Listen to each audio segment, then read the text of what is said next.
Welcome, listener. You have arrived at the boring channel, where we take you on the most uneventful yet strangely comforting journeys through time. Tonight, we will gently drift into the world of parchment, quills, and candlelight as we follow a day in the life of a medieval scribe. Let your mind sink into the slow rhythm of ink on vellum, and allow your thoughts to dissolve into the dusty quiet of a monastery. Scriptorium. The sun rises slowly over the quiet stone walls of the monastery. The bells do not ring with urgency. They chime softly, inviting the brothers to begin the day. The scribe, a humble monk named Brother Ulrich, opens his eyes before the light fully reaches his chamber. His cell is modest, with only a simple wooden bed, a small table, and a single woolen blanket. The straw-stuffed mattress crackles slightly as he sits up. There is no rush. There never is. His day will unfold slowly, deliberately, as always. Brother Ulrich begins with prayer. His lips move in silence as he sits on the edge of the bed. The stone beneath his bare feet is cool, the chill of night still lingering within the monastery walls. A single candle sputters on the table, and he carefully shields the flame as he pulls on his robe, woven of coarse wool. He smooths the folds, ties the cord at his waist, and heads to the chapel for morning service. The other brothers are already there, their voices rising in quiet chant. Gregorian tones echo through the stone nave, the notes low and sustained. Brother Ulrich's mind drifts only slightly, carried by the familiar melodies. His stomach rumbles softly. There will be porridge after this. Always porridge. After the last chant fades, the monks file into the refectory. Wooden bowls are passed down long benches. A few pieces of stale bread, thin porridge made from barley, a cup of small beer or watered-down wine. The meal is eaten in silence. A single monk reads aloud from the Rule of Saint Benedict, his voice rhythmic, measured, and slow. The words wash over Brother Ulrich as he chews slowly. He has heard them 1,000 times, and he will hear them 1,000 more. With breakfast complete, the scribes make their way to the scriptorium. It is a long stone room with high, narrow windows that let in the grey morning light. Rows of desks line the walls, each equipped with slanted wooden surfaces for writing. Quills lie in shallow bowls beside small pots of ink. Sheets of vellum, prepared from the hides of calves, rest in neat stacks. The air smells faintly of glue, candle wax, and old parchment. It is still and quiet, except for the occasional cough or creak of wood. Brother Ulrich takes his place at his desk. His tools are already arranged. He selects a quill, tests its tip with a practiced hand, and dips it into the ink. Then, with infinite care, he begins to write. The script he copies today is a Latin psalter. The letters must be perfectly formed. Each stroke is precise, measured. Mistakes are unacceptable. A single blot of ink can ruin an entire page. He works slowly. The rhythm is calming. Dip, pause, stroke, pause, blot, pause, dip again. Each letter is a tiny act of devotion, each word a reflection of divine order. The silence around him deepens, broken only by the soft scratching of quill. By mid-morning, his hand begins to ache. He stops, stretches his fingers, and glances toward the window. The light has shifted slightly. A brother walks by, placing a fresh sheet of vellum on his desk. He nods silently in thanks and continues his work. Noon arrives. The bells sound again, and the scribes rise from their work. It is time for midday prayer and the main meal. The food is similar to breakfast, but there may be a small bit of cheese or some boiled peas, a single apple if the season permits. The conversation remains minimal. After the meal, they are allowed a short time in the cloister. Brother Ulrich walks slowly, hands clasped, eyes downcast. He listens to the wind stirring the hedges. A bird flutters in the rafters. Nothing more. The afternoon is spent once again in the scriptorium. Light filters through the windows differently now. Shadows stretch across the desks.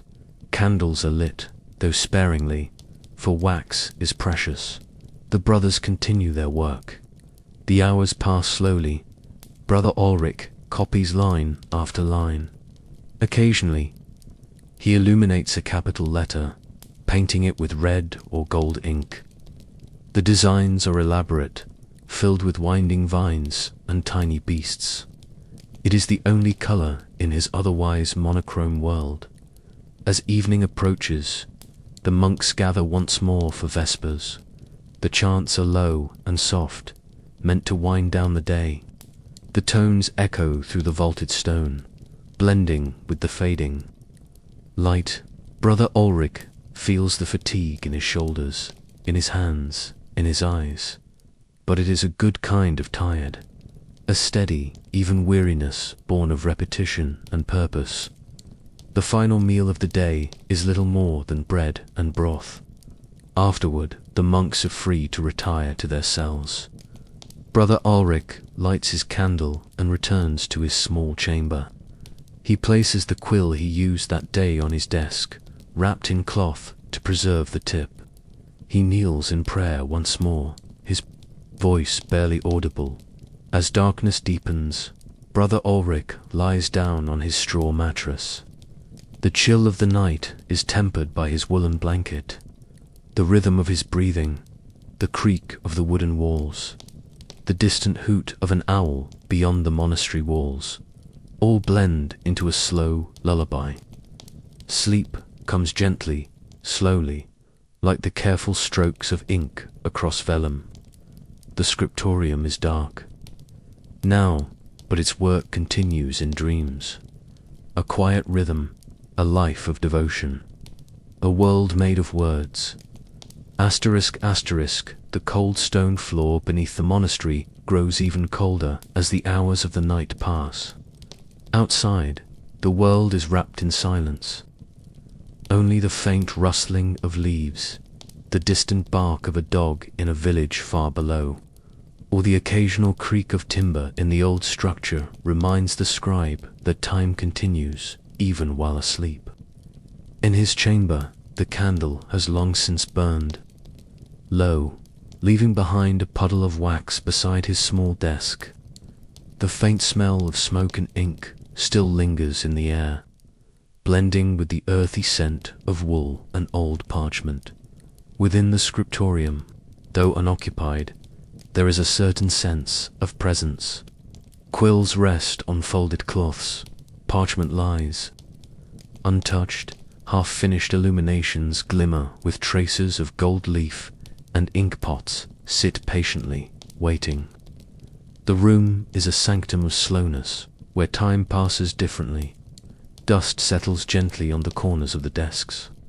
Even in sleep, the mind of the scribe drifts through half-written lines, through the familiar curve of a well-formed letter, through the faint scratching sound of quill on vellum. In his dreams, Brother Ulrich sees letters float through the air, like birds. He sees books not yet written, filled with words he does not yet know. He walks down long cloisters with manuscripts tucked under his arm, watching as monks in brown robes nod silently to one another beneath towering stone arches. He dreams of Rome, of Athens, of Jerusalem, not as they are, but as they once were, described to him in texts that have long since crumbled. The monastery itself dreams too. Its stones hold the memory of centuries. The scriptorium has known scribes before Ulrich, and it will know many more. Each left something behind, not just words, but fingerprints smudged into parchment, faint corrections in faded ink, a margin note scribbled in a moment of distraction. All of it remains quiet, enduring. Time passes slowly here, as the first faint light of dawn presses against the narrow windows. The world stirs again. Another day will begin, much like the one before. The bells will ring. The porridge will be ladled into wooden bowls. The rule of Saint Benedict will be read, and Brother Ulrich, rising quietly from his straw mattress, will return once more to his desk.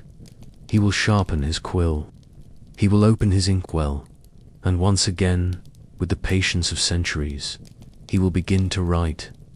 Dip, stroke, pause, breathe, and somewhere between those lines, as the world outside hurries past unnoticed, the scribe's small, quiet life continues marked, not by great deeds or loud triumphs, but by stillness, by devotion, by the gentle rhythm of ink on parchment and the slow, enduring passage of time.